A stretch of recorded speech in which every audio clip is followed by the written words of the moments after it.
The sound of knuckles connecting with leather echoed through the empty gym at 5:30 a.m., each punch precise and calculated. Diana Thompson had been awake since 4:45, her internal clock as disciplined as her training regimen. She wrapped her hands methodically, the ritual as familiar as breathing, unaware that in exactly 73 days, these same hands would deliver a combination that would be replayed millions of times across social media platforms and change the trajectory of not just her life, but an entire school district's approach to harassment and accountability. Before we jump back in, tell us where you're tuning in from, and if this story touches you, make sure you're subscribed because tomorrow I've saved something extra special for you. Diana Thompson had never considered herself beautiful in the conventional sense. At 34, she possessed the kind of understated strength that came from years of disciplined training and quiet confidence. Her dark brown hair was usually pulled back in a practical ponytail, and her face bore the subtle marks of someone who'd spent countless hours perfecting her craft in boxing gyms and martial arts studios. What she lacked in magazine cover features, she made up for in presence, the kind of centered energy that made people instinctively step aside. When she walked through doorways, she'd met her husband Marcus Thompson 8 years ago at a sports medicine conference in Phoenix. Marcus was presenting on injury prevention in high school athletics, while Diana was there representing the women's kickboxing circuit, discussing the mental health benefits of martial arts training. Their connection had been immediate and unexpected. The scholarly football coach, with his thick-rimmed glasses and methodical approach to everything, and the former semi-professional fighter, who could calculate angles and timing with mathematical precision. Marcus had been coaching at Riverside High School in Millbrook, California for 12 years, building the football program from a perpetual laughingstock into a consistent playoff contender. His success came not from screaming or intimidation, but from an almost scientific approach to the game. He studied film like a scholar, analyzed player performance with spreadsheets, and treated each young man on his team as if they were his own sons. This methodical dedication had earned him respect throughout the district and made him something of a local celebrity in the football-obsessed community. Diana had initially struggled to find her place in Millbrook's insular social ecosystem. The town of 45,000 prided itself on traditional values and long-standing relationships. Many of the coaches' wives had grown up together, attended the same high school, and shared decades of shared experiences. Diana, with her background in competitive fighting and her degree in exercise physiology, felt like an outsider trying to decode an elaborate social protocol she'd never learned. She'd attempted to integrate into the established social circles, attending the monthly coaches' wives' gatherings at the country club, participating in the annual fundraising drives, and showing up to every home game with the appropriate enthusiasm. But there was always an underlying tension, a sense that she was being evaluated and found somehow lacking. The other wives were polished in ways Diana had never prioritized, their hair always perfectly styled, their wardrobes coordinated with seasonal themes, their conversations flowing effortlessly between school gossip and social planning. The Millbrook High School Athletic Department operated within a complex web of relationships that had been decades in the making. The head football coach, Robert Jennings, had been at the school for 23 years and wielded considerable influence not just over the athletic program, but throughout the entire district. His inner circle included the wrestling coach, Dave Patterson, and the baseball coach, Tyler Morrison, all of whom had played together in high school and had maintained their friendship through marriages, children, and career advancement. Their wives formed an equally tight-knit group. Jennifer Jennings, a former homecoming queen, who now ran the athletic booster club with military precision, had established herself as the unofficial leader of the coaches' wives. She organized their social calendar, coordinated their charitable activities, and served as the primary liaison between the athletic department and the broader community. Sarah Patterson and Michelle Morrison completed the trio, each bringing their own areas of expertise. Sarah managed the team's social media presence and community outreach, while Michelle handled fundraising and sponsor relationships. Diana had tried to find her niche within this established hierarchy, but her attempts often felt forced and artificial. When she'd suggested adding a self-defense workshop to the school's health and wellness curriculum, the idea had been politely dismissed as too aggressive for their student population. When she'd offered to help with strength and conditioning training for the female athletes, she'd been told that they already had those needs covered through their partnership with the local fitness center. The rejection wasn't overt or malicious. It was the kind of subtle exclusion that came wrapped in polite smiles and diplomatic language. Deanna found herself increasingly isolated, attending events where conversations would shift topics when she approached, or where she'd be assigned to work on committees that met during her training hours, making participation impossible. Marcus had noticed the tension but struggled to understand its source. His own integration into the coaching staff had been seamless, built on mutual respect for his expertise and results. He'd assumed that Diana would naturally find her place among the other wives, and when she'd mentioned feeling excluded, he'd attributed it to the normal adjustment period that came with joining any established group. The financial dynamics of their situation added another layer of complexity. While Marcus's coaching salary was respectable by local standards, it paled in comparison to the resources available to families like the Jennings, whose successful insurance business had afforded them a lifestyle that included annual European vacations and a second home in Tahoe. The Pattersons owned the largest construction company in the county, while the Morrisons had built a small empire through their restaurant franchise operations. Diana and Marcus lived comfortably but modestly in a 3-bedroom house in one of Millbrook's middle-class neighborhoods. Diana supplemented their income through private kickboxing lessons and occasional work as a fitness consultant, but her earnings were inconsistent and often seasonal. This economic disparity wasn't discussed openly, but it manifested in countless small ways: the fundraising events held at exclusive venues, the casual mentions of expensive purchases, the assumption that everyone could afford the same level of participation in social activities. The social hierarchy extended beyond the adult relationships into the complex world of student dynamics. Riverside High School served not just Millbrook proper, but 3 surrounding communities, creating a diverse student body that ranged from the children of agricultural workers to the offspring of tech executives who'd relocated from Silicon Valley seeking small-town charm.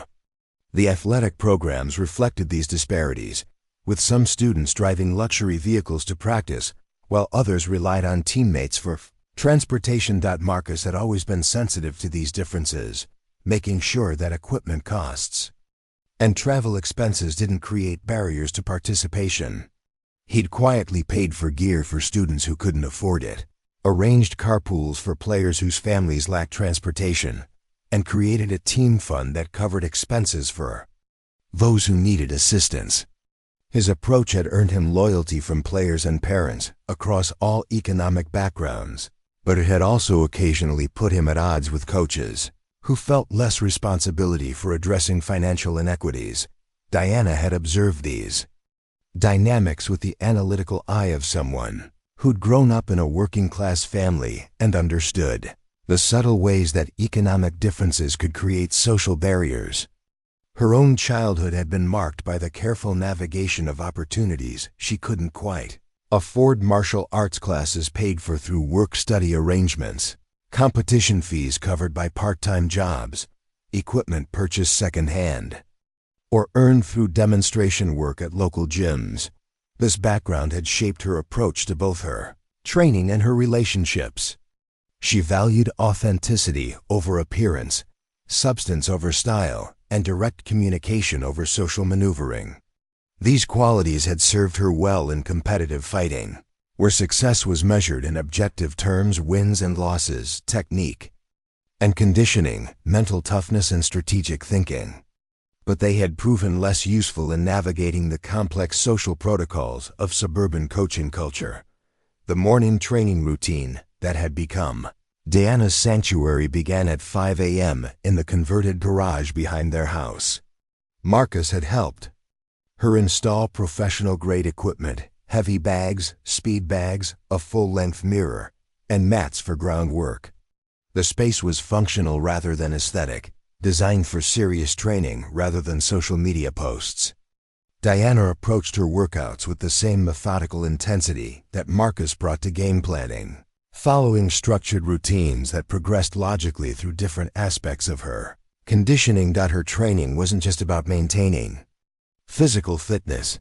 It was about preserving the mental discipline and emotional regulation that had been central to her identity since childhood. The rhythmic patterns of combination work, the focus required for technical precision, and the meditative quality of repetitive movement provided a form of stress relief that she'd never found in other activities. In the gym, her value was measured by objective standards: her technique, her conditioning, her ability to adapt and improve. There were no hidden social rules or unspoken expectations, just the honest feedback of her body's response to training. The contrast between her morning sanctuary and the social challenges of her daily life had become increasingly pronounced over the past year. As Marcus's success with the football program had grown, so had the expectations for Diana's participation in the social obligations that came with his position. The coaches' wives were expected to attend certain events, support specific causes, and maintain a particular image that reflected well on their husbands and the school district. Diana had tried to meet these expectations, but her efforts often felt performative and exhausting. She'd attended the charity luncheons where conversation centered on topics she found trivial, participated in the fundraising drives that seemed to prioritize appearance over effectiveness, and smiled through the social gatherings where she felt constantly evaluated and found wanting. The energy required to maintain this performance left her drained and questioning whether the cost of fitting in was worth the emotional toll. The breaking point had been approaching gradually, built through a series of small incidents and subtle rejections that had accumulated over months. Diana had begun to recognize the pattern: the way conversations would pause when she entered a room, the way her suggestions were received with polite dismissal, the way she was consistently assigned to the least visible or influential roles in group activities. The exclusion wasn't dramatic enough to confront directly, but it was persistent enough to create a constant undercurrent of tension and self-doubt. Marcus remained largely unaware of the full extent of Diana's social struggles, partly because she'd tried to shield him from the details, and partly because his own experience within the coaching hierarchy had been so different. His relationships with his colleagues were built on professional respect and shared objectives, while Diana's attempts to connect with the other wives seemed to founder on invisible barriers she couldn't identify or address. The morning routine had become more than just physical training. It was a daily reminder of who she was beneath the social expectations and performance requirements. In the gym, Diana could access the confidence and clarity that had carried her through years of competitive fighting. She could remember what it felt like to trust her instincts, to respond to challenges with strategic thinking rather than self-doubt, and to value her own judgment over the opinions of others. Preparing and narrating this story took us a lot of time, so if you are enjoying it, subscribe to our channel. It means a lot to us. Now back to the story. But as October approached and the football season reached its peak intensity, Diana had no idea that her carefully constructed balance between authentic self and social performance was about to be tested in ways she'd never imagined. The morning training sessions that had provided stability and grounding were about to become preparation for a confrontation that would force her to choose between the safety of conformity and the risk of standing up for herself and others who'd been similarly marginalized. The social dynamics that had simmered beneath the surface for months were about to explode into public view. And Diana Thompson was about to discover that sometimes the most important fights happen outside the ring. The October air carried the crisp promise of winter as Diana pulled into the Riverside High School parking lot at 6:15 p.m., the homecoming game against their crosstown rivals, the Millbrook Panthers, was scheduled to kick off at 7 o'clock, and the parking lot was already filling with families dressed in the school's blue and gold colors. Diana had chosen her outfit carefully: dark jeans, a Riverside Hawks sweatshirt, and comfortable sneakers that would allow her to navigate the crowded bleachers without drawing unwanted attention to herself. She'd spent the afternoon helping Marcus with last-minute preparations, organizing equipment, and ensuring that the team's pre-game meal had been properly coordinated. It was one of the areas where she felt genuinely useful, applying her background in sports nutrition to support the players' performance. Marcus had been focused but calm, displaying the same methodical preparation that had become his trademark. They'd shared a quick dinner at home before he'd left for the stadium to begin his pre-game routine. The student parking section buzzed with the particular energy of homecoming night. Groups of teenagers clustered around cars with their windows down, music mixing into a chaotic soundtrack of anticipation. Diana recognized many of the faces from her attendance at previous games, though she still struggled to connect names with the constantly shifting social groups that defined high school dynamics. As she walked toward the stadium entrance, Diana noticed a commotion near the north end of the student parking area. A group of upperclassmen had gathered around two vehicles, a lifted pickup truck and a BMW sedan that she recognized as belonging to students from more affluent families. The body language suggested tension, with several students pointing and gesturing while others pulled out their phones to record whatever was unfolding. Diana's instincts, honed by years of reading the subtle signs that preceded confrontations and competitive fighting, told her to keep walking. This wasn't her business, and her attempts to insert herself into student situations had previously been met with polite but firm suggestions that she allow the school's administration to handle disciplinary matters. But something about the scene nagged at her: the way the crowd had formed a rough circle, the nervous energy of the spectators, the way certain students were positioning themselves to block the view from the main walkway. As she drew closer, Diana could make out the focal point of the disturbance. A girl she recognized as Emma Rodriguez, a junior who worked part-time at the local grocery store, stood with her back against her older model Honda Civic, while three other students surrounded her.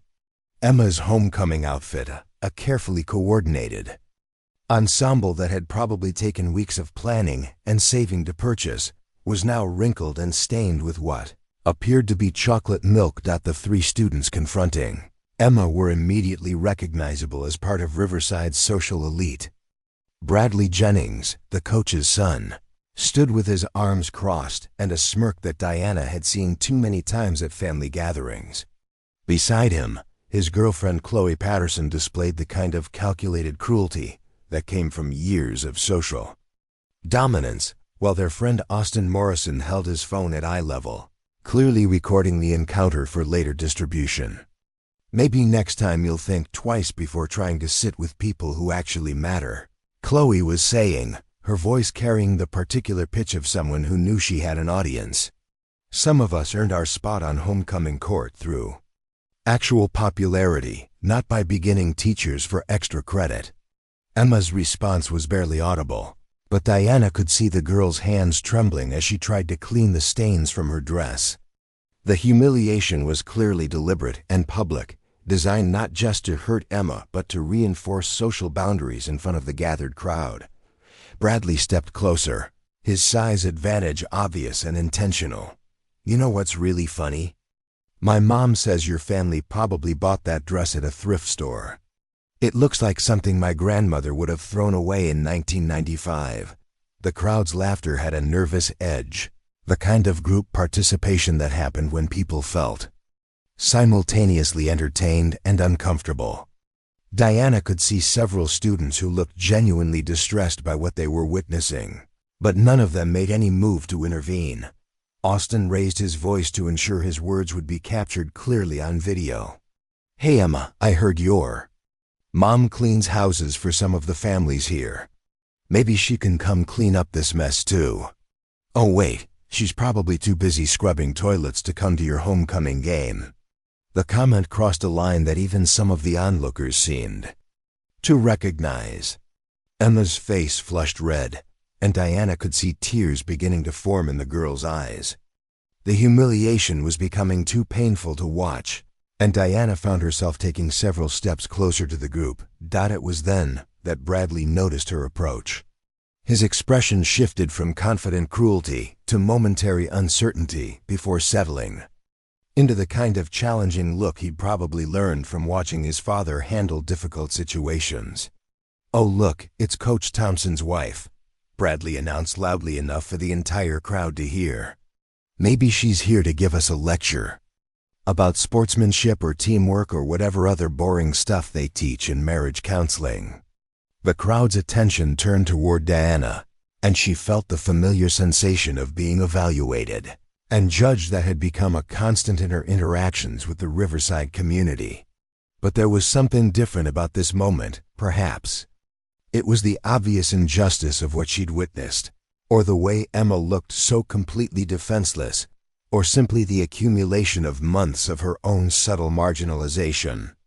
"Actually," Diana said, her voice carrying clearly across the parking lot, "I was just wondering if your parents know you're out here bullying other students instead of supporting your team." Bradley's smirk widened, and Diana realized she just provided him with exactly the opportunity he'd been looking for. "My parents? You mean my dad, who's been coaching at this school since before you even moved to this town?" "Yeah, I think he knows where I am." Chloe stepped forward, sensing an opportunity to redirect the group's attention toward a more entertaining target. "Besides, Mrs. Thompson, shouldn't you be worried about how you look before you start giving other people advice? I mean, no offense, but that sweatshirt isn't exactly doing you any favors." The comment hung in the air for a moment, and Diana felt the familiar prickle of social evaluation that had become such a constant part of her life in Millbrook. But instead of the usual self-doubt and retreat, something different happened.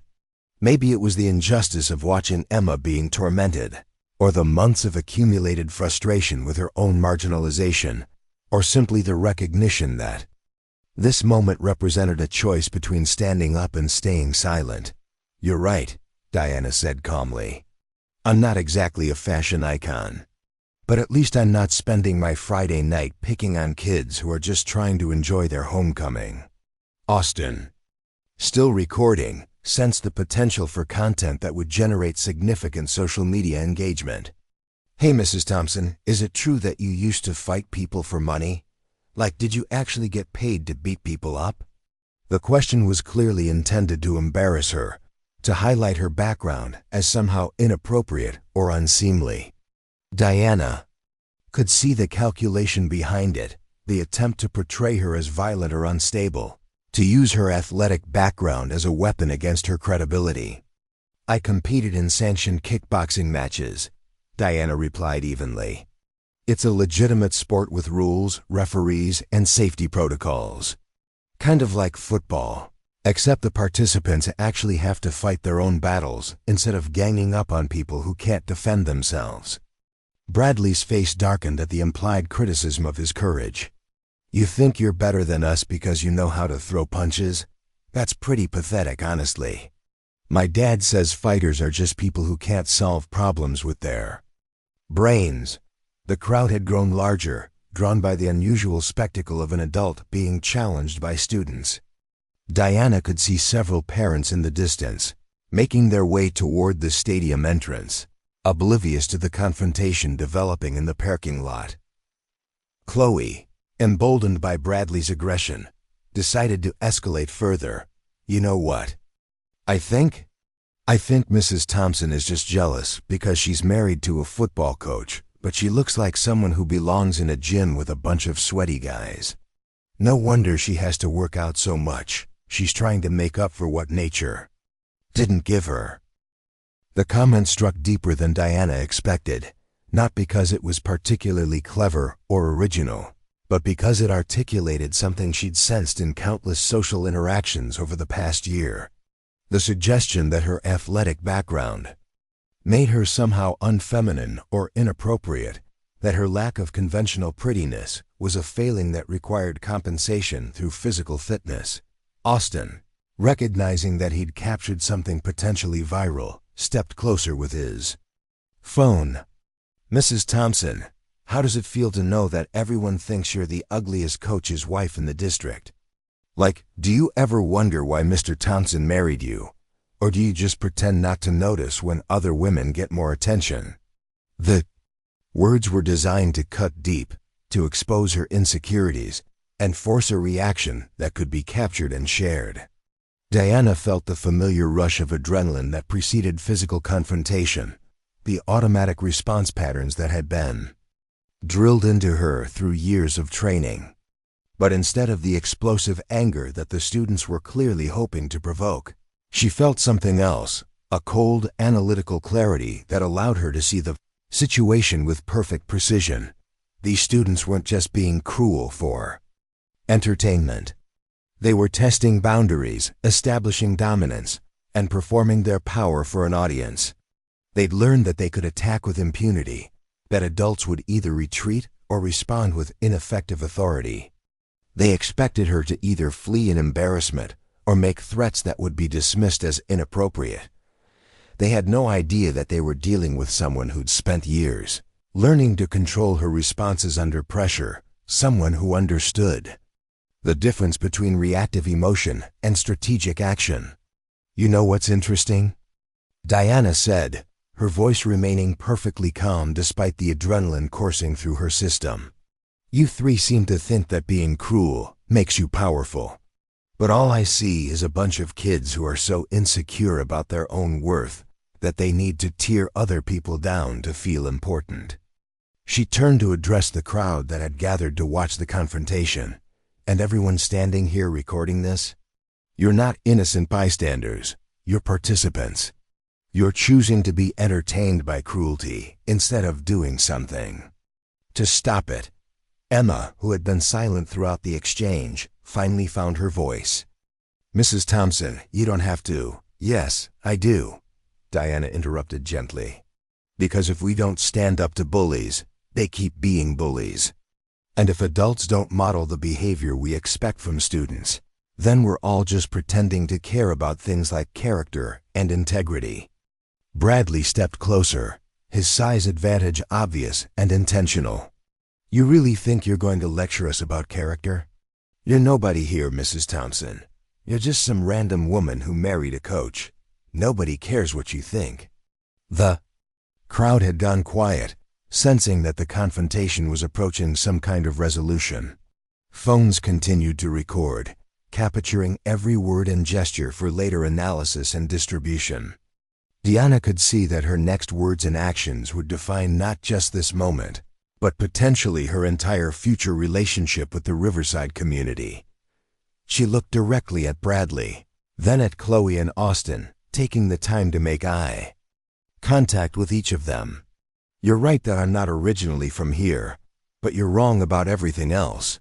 I may not have grown up with your advantages, and I may not fit your definition of what a coach's wife should look like, but I know exactly who I am."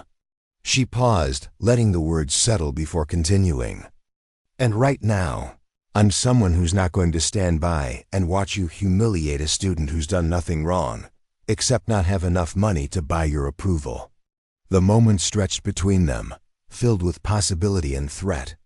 Diana could feel the crowd waiting for her next move, could sense the students' expectation that she would either back down or make some kind of ineffective adult threat about reporting their behavior. Instead, she did something that none of them expected. She smiled. "But here's what I'm really curious about," she said, her voice still perfectly calm. "Do you three actually think you're intimidating? Because from where I'm standing, you look like a bunch of kids playing dress-up in their parents' attitudes." The response wasn't what they'd expected, and Diana could see the uncertainty creeping into their expressions. They'd prepared for anger, submission, or authority. They hadn't prepared for amusement.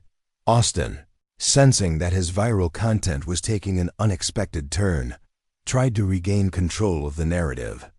"Mrs. Thompson, everyone's going to see this video. Everyone's going to know that you couldn't handle being called ugly without starting a fight with students." "Actually," Diana replied, "everyone's going to see 3 students ganging up on one girl, making fun of her family's economic situation, and then trying to intimidate an adult who called them out for it. But you're right about one thing: people are definitely going to remember this moment." The confrontation had reached a tipping point. Diana could see other adults beginning to notice the commotion, could sense that the window for resolution was closing rapidly. Whatever happened next would set the tone for everything that followed. And in that moment, surrounded by teenagers with cameras and cruel intentions, Diana Thompson made a decision that would change everything.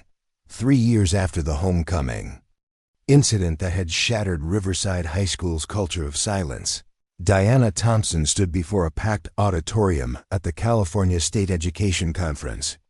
The woman at the podium bore little resemblance to the isolated coach's wife, who had once questioned her worth based on the acceptance of others.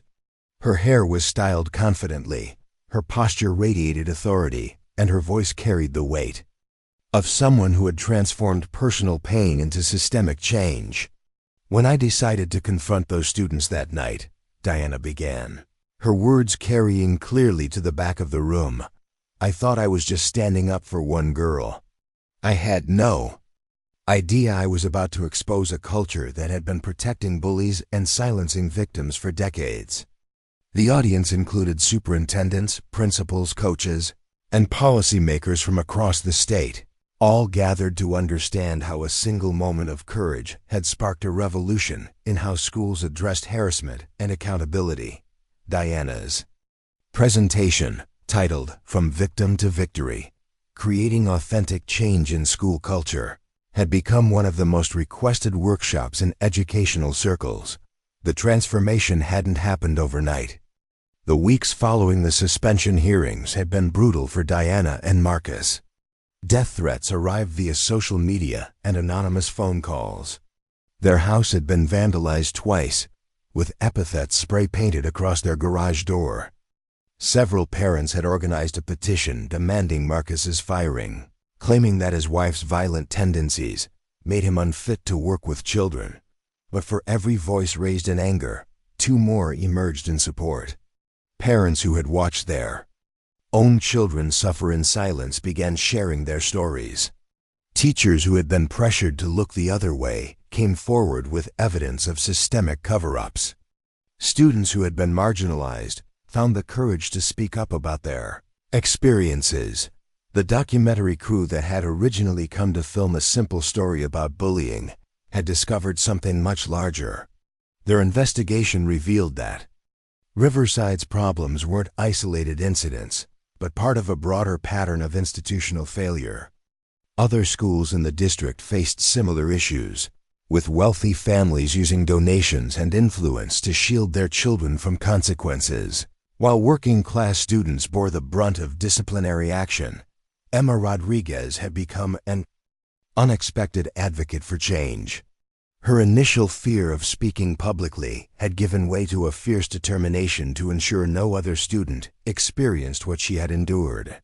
She testified before the school board with a poise that belied her 16 years, describing not just the homecoming incident, but years of systematic exclusion and harassment that had been ignored by administrators. "Mrs. Thompson didn't just defend me that night," Emma had told the packed boardroom. "She showed me that adults could actually stand up for what's right instead of just pretending problems don't exist. She taught me that my voice mattered, even when people with more money tried to silence it." The ripple effects extended far beyond Millbrook. The video of Diana's confrontation with the students had been viewed over 50 million times across various platforms, spawning countless discussion. Threads about bullying, class discrimination, and the role of bystanders in perpetuating harmful behavior. Academic researchers began studying the incident as an example of how individual action could catalyze broader social change. Dr. Sarah Chun, a professor of educational psychology at Stanford, had written extensively about what became known as the Thompson effect, the phenomenon where one person's refusal to accept unacceptable behavior inspired others to examine their own complicity in harmful systems. What made Diana's response so powerful wasn't the physical confrontation, Dr. Chun explained in her widely cited paper. It was her absolute refusal to accept that cruelty was normal or inevitable. She forced everyone watching, in person and online, to confront their own role in either enabling or preventing harm. The legal ramifications had been swift and comprehensive. The civil rights lawsuit filed on behalf of Emma and 12 other students had resulted in a $2.30 million settlement and a consent decree requiring the district to implement sweeping reforms. An independent monitor now overseeing discipline policies, ensuring that consequences were applied fairly regardless of family wealth or influence. Bradley Jennings had served his full suspension and completed 200 hours of community service, much of it working with younger students who had experienced bullying. The experience had been transformative in ways his parents never anticipated. Stripped of his social status and forced to confront the impact of his actions, Bradley had developed empathy that his privileged upbringing had never fostered. "I thought being popular meant being better than other people," Bradley had written in a letter to Emma that was later shared with the court. "Mrs. Thompson made me realize that real strength comes from protecting people, not hurting them. I'm ashamed of who I was, but I'm working every day to become someone better." Chloe Patterson had transferred schools after the incident, but the family had eventually returned to Millbrook. Her parents had undergone family counseling and had become unexpected advocates for anti-bullying programs. Chloe herself had started a peer mediation program at her new school, using her experience as a cautionary tale to help other students recognize the difference between social influence and social cruelty. Austin Morrison had faced the most serious consequences, as his role in filming and distributing the harassment had violated several laws regarding the exploitation of minors. He had served time in juvenile detention and was required to complete extensive counseling about digital citizenship and the ethics of social media use. The coaching staff restructuring had been equally dramatic. Robert Jennings had been forced to retire amid revelations about his handling of previous incidents. Dave Patterson and Tyler Morrison had both faced disciplinary action and had been required to complete extensive training on their responsibilities as mandatory reporters. Marcus had initially worried that the controversy would damage his coaching career, but the opposite had proven true. His steadfast support of Diana's actions and his commitment to creating a more inclusive team culture had earned him respect throughout the educational community.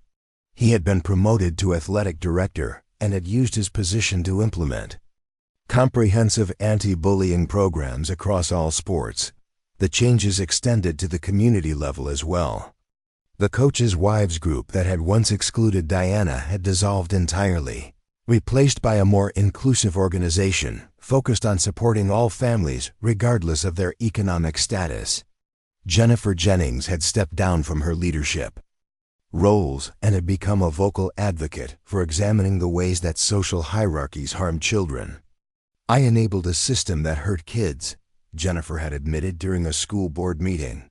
"I was so worried about maintaining my own status that I forgot my responsibility to protect all children, not just the ones from families like mine." Diana's kickboxing gym had become a gathering place for students and adults who had experienced marginalization. What had started as personal training sessions had evolved into a comprehensive program that combined physical fitness with emotional resilience and conflict resolution skills. The waiting list for her classes stretched for months, with participants traveling from neighboring counties to access her unique approach. Physical training teaches you that you're stronger than you think, Diana explained to her students. But more importantly, it teaches you that real strength comes from discipline, respect, and the willingness to stand up for people who can't defend themselves. The media attention had brought opportunities Diana had never imagined. She had been invited to speak at conferences across the country, sharing her story and the lessons learned from the transformation of Riverside's culture. A major publisher had offered her a book deal, and she was working on a memoir titled Fighting Back: How One Moment of Courage Changed Everything. But perhaps the most meaningful change was in Diana's relationship with her own sense of worth. The woman who had once sought validation from people who barely tolerated her presence now understood that her value wasn't determined by others' acceptance. She had learned to trust her instincts, speak her truth, and refuse to compromise her integrity for the comfort of belonging to groups that didn't truly want her. I spent so much time trying to fit into spaces that weren't meant for me, Diana reflected during her conference presentation. I thought if I could just be polite enough, accommodating enough, invisible enough, I would eventually be accepted. But real acceptance only comes when you accept yourself first. The academic research inspired by the incident had begun influencing policy at the state level. Legislators had introduced bills requiring schools to implement bystander intervention training and to publish annual reports on disciplinary disparities. The Diana Thompson Act was working its way through the state assembly, mandating that schools receiving public funding maintain transparent policies for addressing harassment and discrimination. Emma Rodriguez had graduated as valedictorian and had received a full scholarship to UC Berkeley, where she was studying education policy with the goal of becoming a school administrator. She credited Diana's intervention with changing not just her high school experience, but her entire life trajectory. Before that night, I thought I had to accept being treated badly because my family didn't have money, Emma said during her graduation speech. Mrs. Thompson showed me that my worth wasn't determined by my bank account and that I had the right to demand respect regardless of my background. The story had inspired similar confrontations at schools across the country with students and adults finding the courage to challenge harmful behaviors that had previously been ignored or tolerated. Social media campaigns using hashtags like #StandLikeDiana and #NoMoreSilence had created networks of support for people facing harassment and discrimination.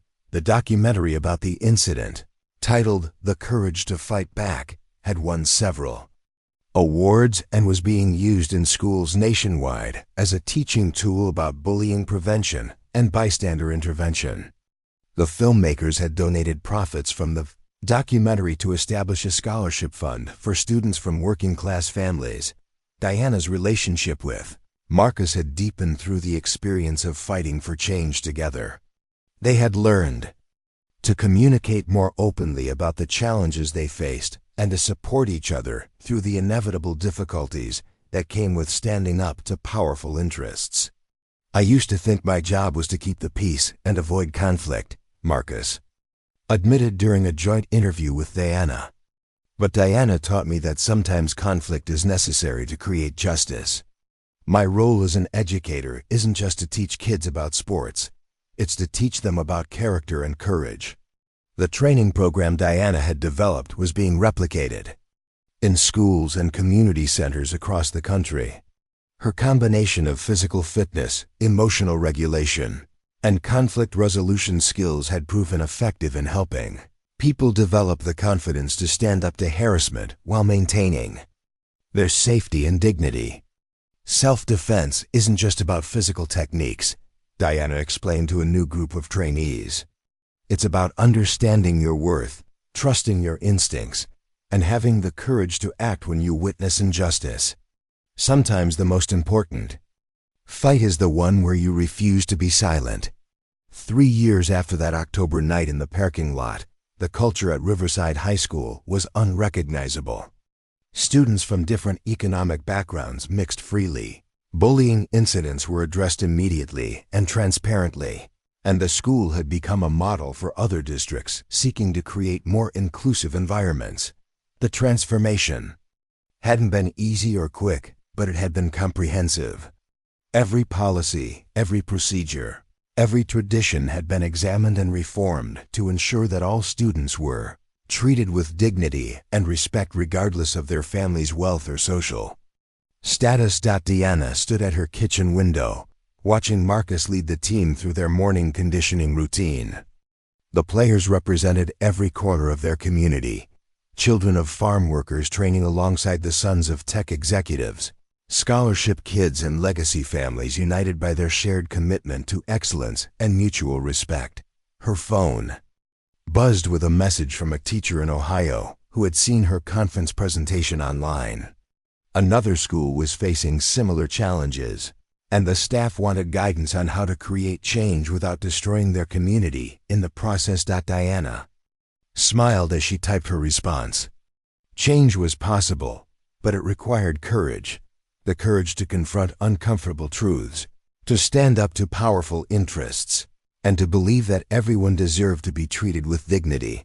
The girl who had once questioned her own worth based on others' acceptance had become a woman who knew that true validation came from staying true to your values, even when the cost seemed too high to pay. The coach's wife, who had been called ugly, had discovered that real beauty came from the willingness to fight for what was right, regardless of the personal consequences. And somewhere in schools across the country, other Diana Thompsons were finding their own courage to stand up, speak out, and refuse to accept that cruelty was just the way things had to be. The fight continued, one brave moment at a time, proving that sometimes the most powerful weapon against injustice was simply the refusal to remain silent. The transformation was complete, but the work of protecting that change would continue forever. And Diana Thompson, the woman who had once been told she didn't belong, had helped create a world where everyone could find their place through courage, authenticity, and the unwavering belief that every person deserves to be treated with respect. International recognition came unexpectedly. A delegation from the Finnish Ministry of Education had reached out after reading about Riverside's transformation in an educational journal. Finland, renowned for its progressive approach to education, wanted to understand how American schools could address deeply entrenched social hierarchies that seemed resistant to traditional interventions. Diana found herself on a plane to Helsinki. 6 months later, accompanied by Dr. Chun and representatives from the California Department of Education. The Finnish educators were particularly interested in how physical training could be integrated with the emotional intelligence curriculum to create more resilient student populations. In Finland, we have largely eliminated bullying through systemic approaches, explained Dr. Elina Virtanen, the ministry's director of student welfare. But we struggle with subtle forms of social exclusion that don't rise to the level of harassment. Your model suggests that teaching students to recognize and respond to injustice might be more effective than simply preventing overt conflict. The week-long exchange program resulted in a partnership between Riverside High School and 3 Finnish institutions. Students would participate in virtual exchanges, sharing their experiences with peer mediation and bystander intervention. The collaboration would also include teacher training programs and research on the long-term effects of integrated physical and emotional education. Back in California, Diana's influence continued to expand in unexpected directions. The state's law enforcement agencies had begun incorporating her bystander intervention techniques into their community policing programs. Police officers were learning to recognize the early warning signs of escalating social conflicts and to intervene before situations reached crisis points. Captain Maria Santos of the Millbrook Police Department had become one of Diana's strongest advocates within law enforcement circles. "We used to wait until violence occurred before getting involved," Captain Santos explained. Diana's approach teaches us to recognize the social dynamics that lead to violence and to address them proactively. The police training program had already shown promising results. Domestic violence incidents in the district had decreased by 37% over 2 years, with officers reporting that they felt more confident in their ability to de-escalate family conflicts before they turned physical. Diana's influence on youth sports had been equally transformative. The California Interscholastic Federation had adopted modified versions of her character development curriculum for all member schools. Coaches were now required to complete annual training on recognizing and addressing team dynamics that could lead to harassment or exclusion. The change was particularly evident in girls' athletics, where Diana's emphasis on supporting teammates, regardless of skill level or background, had revolutionized team cultures. Jessica Martinez, who had taken over as Riverside's girls' basketball coach, credited Diana's approach with helping her team achieve both competitive success and genuine camaraderie. Before implementing Diana's methods, we had talented individual players who couldn't work together, Coach Martinez explained. Now we have a team where seniors mentor freshmen, where girls from different backgrounds support each other, and where everyone understands that team success depends on everyone's contribution. The athletic transformation had produced measurable results beyond team chemistry. Academic performance among student athletes had improved significantly, with graduation rates reaching 96% across all sports programs. College recruitment had increased as well, with coaches from major universities noting that Riverside athletes demonstrated unusually mature leadership qualities. The ripple effects had reached the elementary level as well. Diana had been asked to develop age-appropriate versions of her conflict resolution curriculum for younger students. The Little Leaders program taught 3rd through 5th graders to recognize unfair treatment and to respond with appropriate action rather than passive acceptance or aggressive retaliation. Principal Angela Foster of Millbrook Elementary had been initially skeptical about introducing concepts of social justice to young children. "I worried that we might be creating conflict where none existed," she admitted. But the opposite happened. Kids naturally understand fairness, and when we gave them tools to address unfairness constructively, playground conflicts decreased dramatically.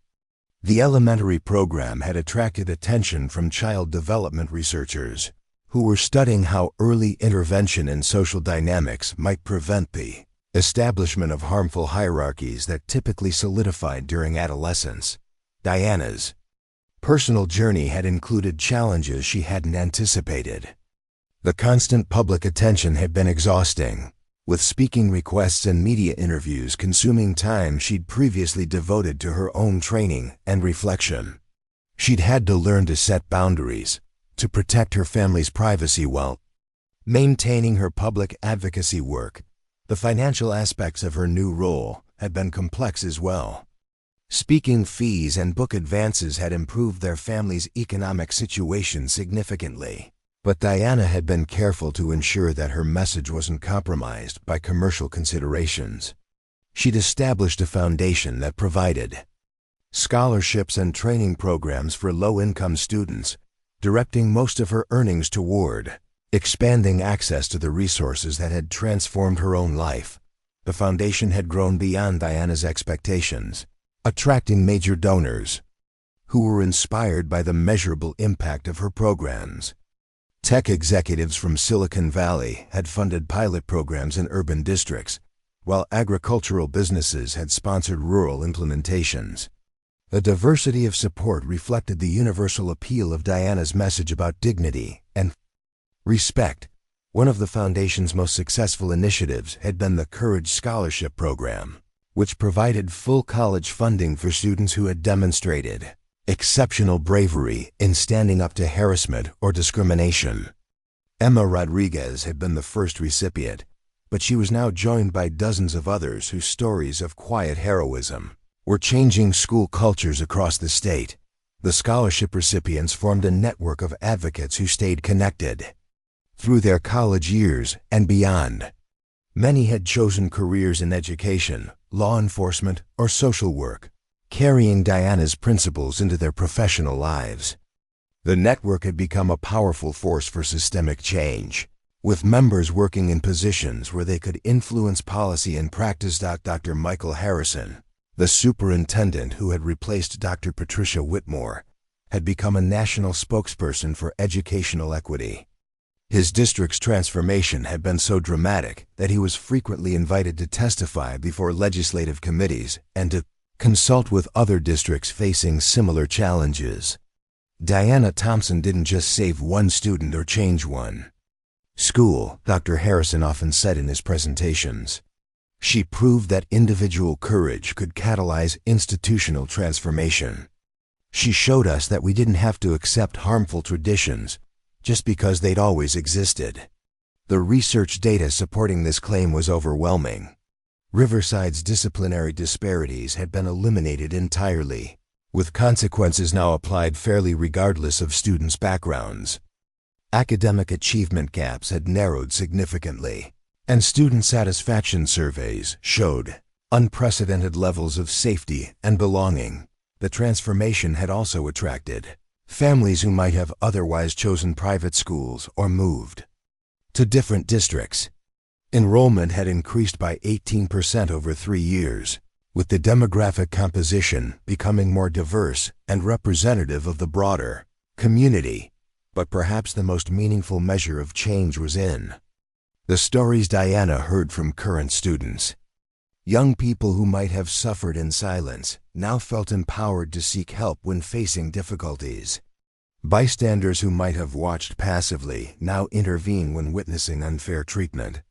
Aisha Patel, now a senior at Riverside, had written her college application essay about the cultural shift she'd witnessed during her high school years. "Mrs. Thompson taught us that we don't have to accept cruelty as normal," she wrote. "She showed us that speaking up isn't just our right, it's our responsibility to each other." The essay had been shared widely on social media, inspiring similar reflections from students at other schools who were working to implement their own versions of the Riverside model. Diana's marriage to Marcus had deepened through their shared commitment to change. They'd learned to navigate the pressures of public life while maintaining their connection to the values that had drawn them together. Their partnership had become a model for other couples working in education, demonstrating how personal relationships could strengthen rather than suffer when both partners committed to challenging injustice. The Coaching Wives organization that had replaced the exclusive social club had become a force for positive change throughout the district. Instead of focusing on maintaining social hierarchies, the group now worked to support all families and to advocate for policies that promoted equity and inclusion. Looking toward the future, Diana saw opportunities for expansion that seemed both exciting and daunting. International education organizations had expressed interest in adapting her methods for different cultural contexts. Universities wanted to incorporate her research into their teacher preparation programs. Policymakers at the federal level were considering legislation that would mandate bystander intervention training in all schools, receiving federal funding. But Diana remained grounded in the daily work of change. Each morning, she still began her day with the training routine that had provided stability during the most challenging period of her life. The rhythm of physical discipline continued to center her, reminding her that real transformation happened through consistent effort rather than dramatic gestures. Her current students ranged from middle school kids learning basic conflict resolution skills to adults who were working to change harmful dynamics in their own workplaces. Each group brought unique challenges and insights, keeping Diana's approach fresh and relevant. The waiting list for her programs had grown so long that she'd begun training other instructors in her methods. A certification program was being developed that would allow qualified teachers to implement Diana's curriculum in their own communities, exponentially expanding the reach of her work. As Diana reflected on the journey from that October night 3 years ago, she was struck by how much had changed and how much remained constant. The core principles that had guided her response to the bullying incident — dignity, courage, and the refusal to accept injustice continued to shape her daily decisions and long-term vision. The transformation had required sacrifices and had brought unexpected rewards. But most importantly, it had proven that change was possible when people were willing to act on their convictions, rather than simply hoping that someone else would solve problems that affected everyone. The corporate world had taken notice of Diana's methodologies as well. Major technology companies in Silicon Valley had begun implementing modified versions of her bystander intervention training in their workplaces, recognizing that toxic workplace cultures often mirrored the same dynamics that Diana had confronted. In the school system, Google's head of human resources, Jennifer Kim, had personally visited Riverside to observe Diana's programs in action. "We're dealing with highly educated adults who sometimes exhibit the same exclusionary behaviors we see in high school," Kim explained. Diana's approach offers practical tools for addressing these issues before they escalate into discrimination or harassment. The corporate training programs had yielded impressive results. Employee satisfaction surveys showed marked improvements in psychological safety, with workers reporting greater confidence in speaking up about problematic behaviors. More significantly, the number of formal complaints had actually decreased. As informal resolution mechanisms became more effective, Microsoft had taken the partnership even further, developing a virtual reality training platform based on Diana's scenarios. Employees could practice intervening in simulated harassment situations, building confidence and skills in a safe environment before applying them in real workplace situations. The VR platform had become a model for other industries facing similar challenges. Healthcare systems were using adapted versions to address hierarchical dynamics that prevented nurses and technicians from reporting safety concerns. Law firms were implementing the training to address the notorious hazing culture that had traditionally plagued junior associates. Diana's influence had also reached the military, where her concepts were being integrated into leadership development programs. The armed forces had long struggled with harassment and discrimination issues, particularly as they worked to become more inclusive organizations. Colonel Sarah Martinez, who led the Army's Character Development Initiative, had studied Diana's work extensively. "Military culture has traditionally emphasized hierarchy and conformity," Colonel Martinez observed. "But Diana's approach shows us how to maintain discipline and respect, while also encouraging people to speak up when they witness injustice." The military application had proven particularly challenging because it required balancing traditional command structures with the need for soldiers to feel empowered to report misconduct. Diana had worked closely with military psychologists to develop protocols that honored both the chain of command and the moral obligation to protect fellow service members. The results had been encouraging. Reports of sexual harassment and assault had increased initially, a sign that victims felt safer coming forward, but actual incidents had decreased as potential perpetrators faced swift and consistent consequences. More importantly, the overall culture had shifted toward one where protecting fellow soldiers was seen as a fundamental military value. International humanitarian organizations had also begun incorporating Diana's principles into their work. In refugee camps and disaster zones, where vulnerable populations often faced exploitation by those in positions of power, Diana's bystander intervention techniques were being adapted for community protection programs. Dr. Amanda Foster, who coordinated refugee services for the United Nations, had implemented Diana's training methods in camps across 3 continents. Displaced populations are particularly vulnerable to abuse because they often lack formal protection mechanisms, Dr. Foster explained. Teaching community members to recognize and respond to exploitation has proven more effective than relying solely on official oversight. The international applications had required careful cultural adaptation. What worked in California schools couldn't simply be transplanted to communities with different social structures and communication patterns. Diana had worked with anthropologists and local leaders to develop culturally appropriate versions of her core principles. The most successful international program had been implemented in rural Guatemala, where indigenous communities had used Diana's methods to address domestic violence and child abuse. Traditional authority structures had initially resisted outside intervention, but when community members were trained to address problems internally using dignity-preserving approaches, acceptance had grown rapidly. The Guatemala Project had become a model for other development organizations, proving that empowerment-based approaches could be more sustainable than top-down interventions imposed by outside agencies. Back in the United States, Diana's work had influenced policy discussions at the highest levels of government. Senator Elizabeth Warren had invited Diana to testify before a Senate committee examining workplace harassment across industries. Diana's presentation had focused on the economic costs of allowing toxic cultures to persist unchallenged.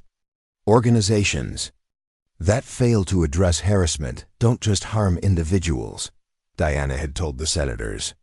They lose productivity, face legal liability, and struggle to attract and retain talented people.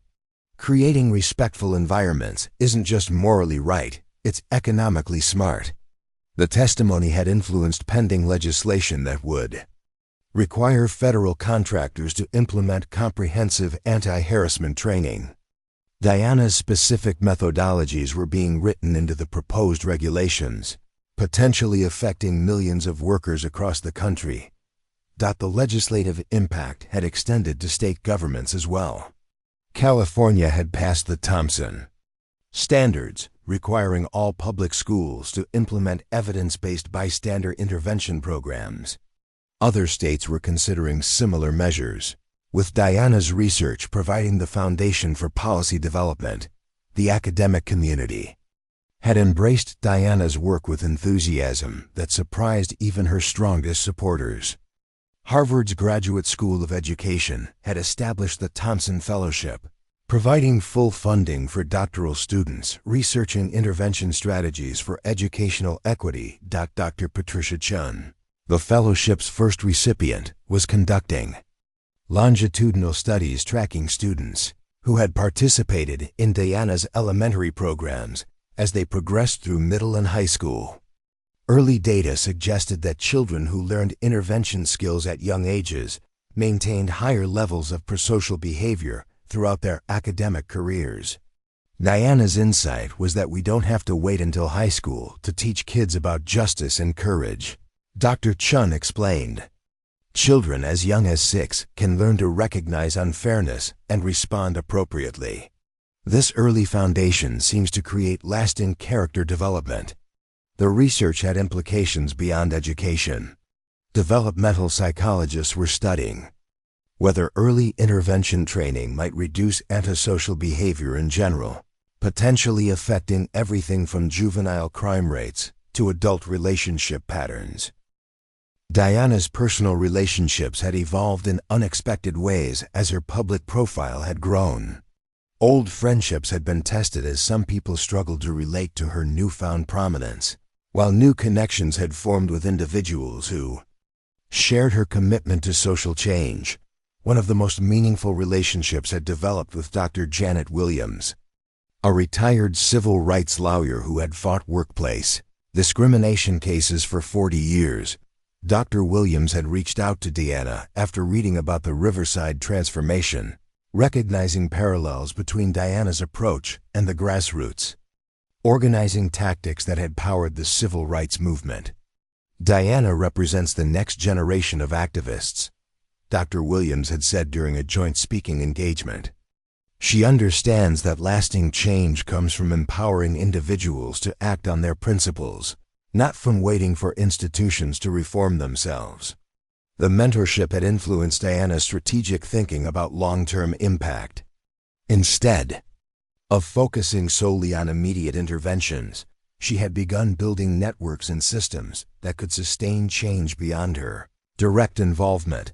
The most ambitious of these efforts was the Courage Network, a national organization connecting individuals who had taken stands against harassment and discrimination in their communities. Members shared resources, provided mutual support, and coordinated advocacy efforts on policy issues affecting multiple regions. The network had grown to include teachers, students, parents, workplace advocates, and community leaders from all 50 states.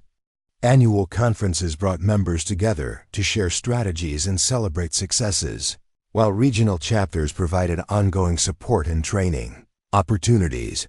What made the network unique was its emphasis on ordinary people taking extraordinary action. Unlike traditional advocacy organizations led by professional activists, the Courage Network celebrated grocery store clerks who stood up to discriminatory customers, office workers who reported harassment, and teenagers who defended classmates from bullying. Media coverage of the network had helped shift public conversation away from the idea that social change required celebrity leadership or massive organizations. Instead, Diana's model demonstrated that transformation could begin with individual decisions to act with integrity and courage. The publishing industry had taken notice as well. Diana's memoir had become a bestseller, but more importantly, it had inspired a wave of similar books by people who had taken stands in their own communities. Publishers were actively seeking stories of everyday heroism, recognizing public appetite for authentic narratives about ordinary people creating change. Diana had also begun working on a second book, focusing specifically on practical applications of her methods across different contexts. The book would include case studies from schools, workplaces, and communities that had successfully implemented her approaches, providing readers with concrete tools for addressing problems in their own environments. The project had evolved into something larger than a traditional book. Diana was developing multimedia resources including video training modules, interactive exercises, and assessment tools that organizations could use to evaluate their progress toward more respectful cultures. Technology companies had partnered with Diana to create mobile applications that could provide real-time support for people facing harassment situations. The apps included guided scripts for difficult conversations, emergency contact systems, and documentation tools for recording incidents. Beta testing of the technology had shown promising results, with users reporting greater confidence in addressing problems and higher rates of successful intervention. The apps were being refined based on user feedback and would be released publicly within the year. Diana's influence on popular culture had been unexpected but significant. Television writers had begun incorporating her themes into storylines, creating characters who demonstrated courage in standing up to injustice.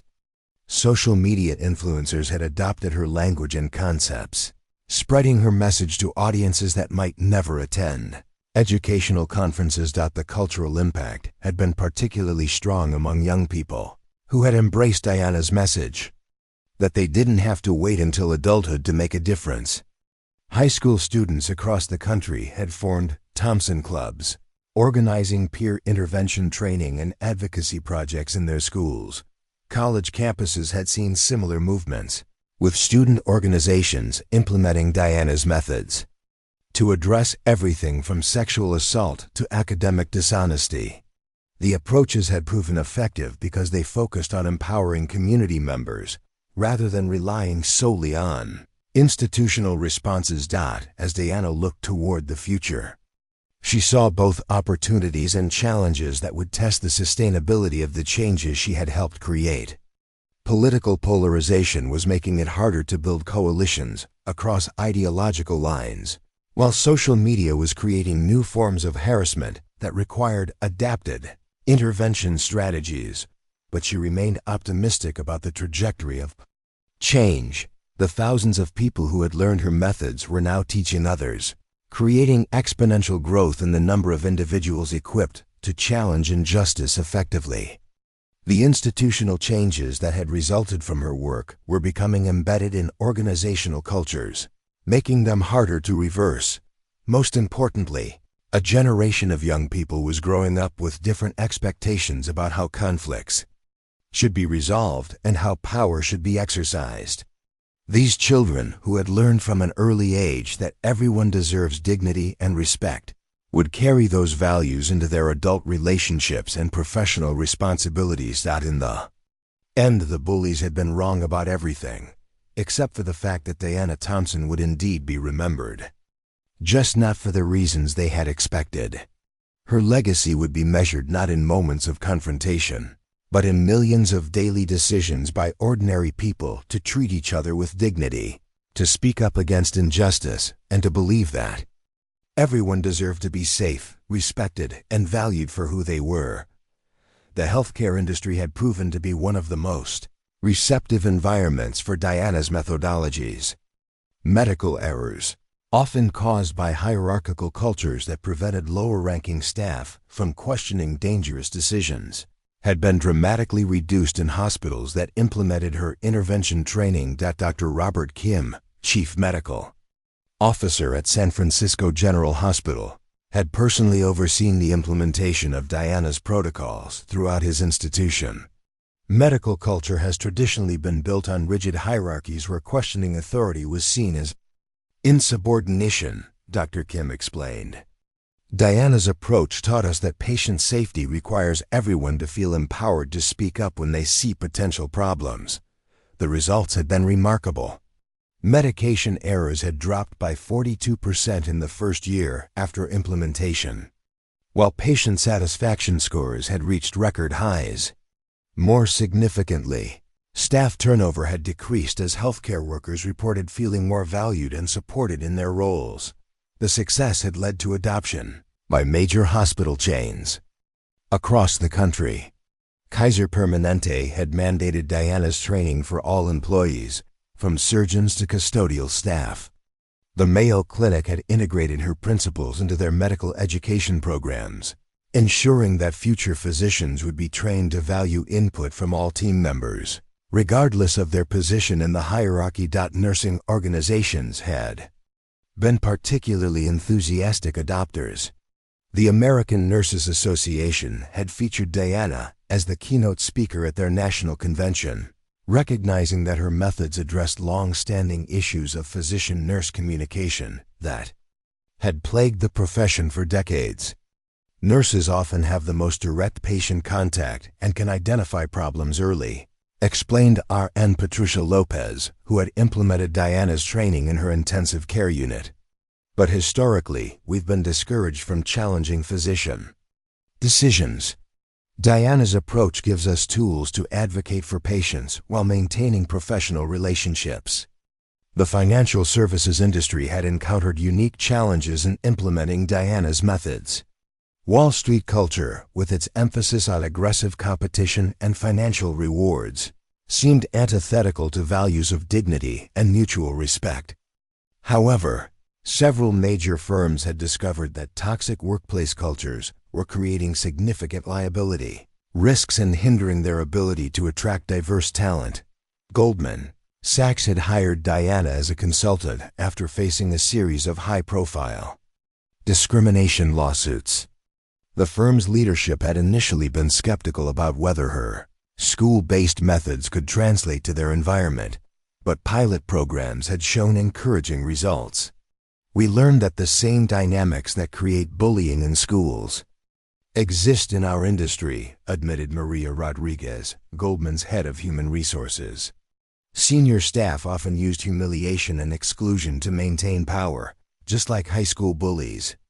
Diana's training helped us create accountability without destroying the competitive drive that makes us successful. The financial sector implementation had required careful adaptation.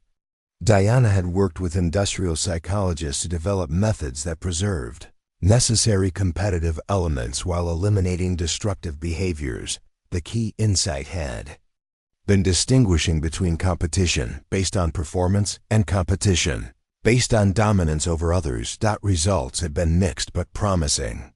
Firms that fully committed to cultural change had seen improvements in employee retention and client satisfaction. However, Organizations that attempted superficial implementations without addressing underlying power structures had struggled. To achieve meaningful progress, the entertainment industry had presented, perhaps, the most complex challenges for Diana's work.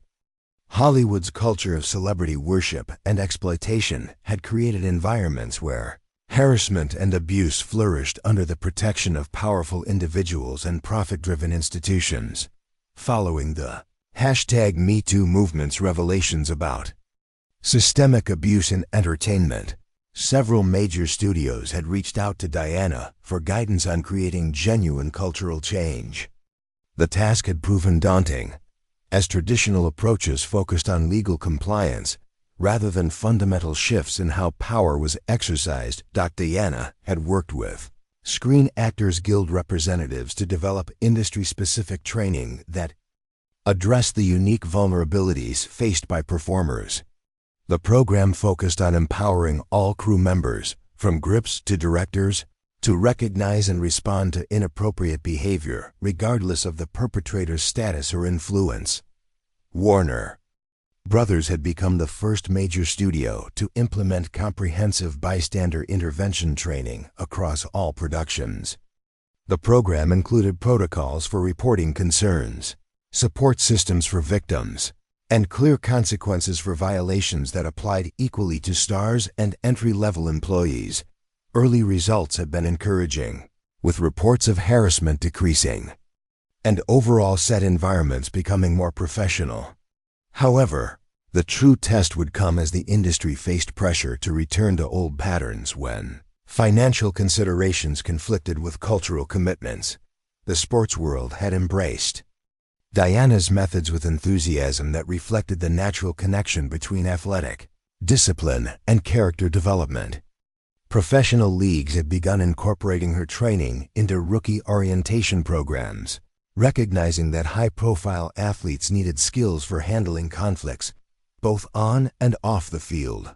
The National Football League had been particularly proactive, implementing league-wide training following several public relations disasters involving player misconduct.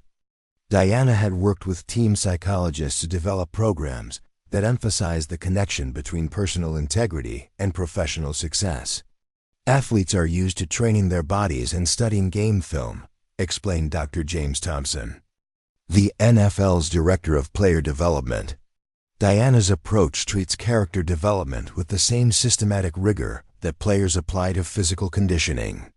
It makes sense to athletes because it's based on discipline and practice rather than abstract concepts. The program had shown measurable impact on player behavior, both during and after their professional careers. Domestic violence incidents involving NFL players had decreased significantly, while community engagement and charitable activities had increased.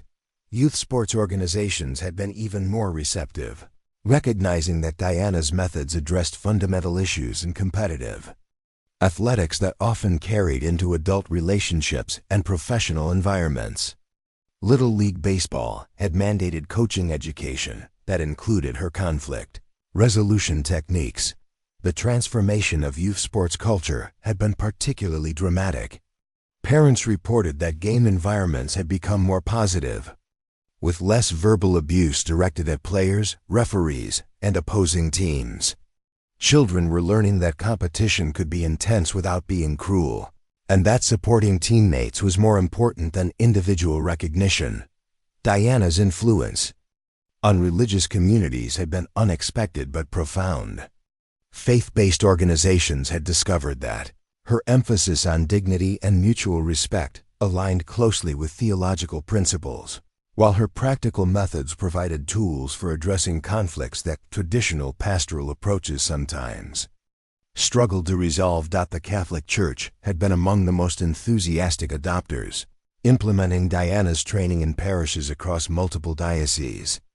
Church leaders had recognized that creating safer environments for children and addressing historical patterns of abuse required more than policy changes. It demanded cultural transformation. Father Michael Santos, who oversaw youth programs for the Archdiocese of Los Angeles, had worked closely with Diana to adapt her methods for religious contexts. Diana's approach helps us live our values more authentically, Father Santos explained. We can talk about loving our neighbors, but her training gives us practical skills for doing it when conflicts arise. Protestant denominations had similarly embraced the training, with several major evangelical organizations incorporating Diana's principles into their leadership development programs. The emphasis on personal responsibility and community protection had resonated strongly with congregations that valued both individual accountability and collective care. Communities had found particular value in Diana's emphasis on speaking up against injustice, connecting her methods to long-standing traditions of social justice advocacy. Synagogues across the country had implemented her training. For both religious school teachers and adult education programs, the interfaith adoption of Diana's methods had created unexpected opportunities for collaboration between religious communities that had historically maintained distance from each other. Joint training sessions had become occasions for building relationships and addressing common challenges in creating respectful environments for worship and community life. Prison systems had begun exploring applications of Diana's work in rehabilitation programs. The California Department of Corrections had pilot-tested her methods in 3 facilities, focusing on helping inmates develop skills for resolving conflicts without violence upon their release. The prison application had required significant adaptation, as traditional approaches to authority and hierarchy were deeply embedded in correctional culture.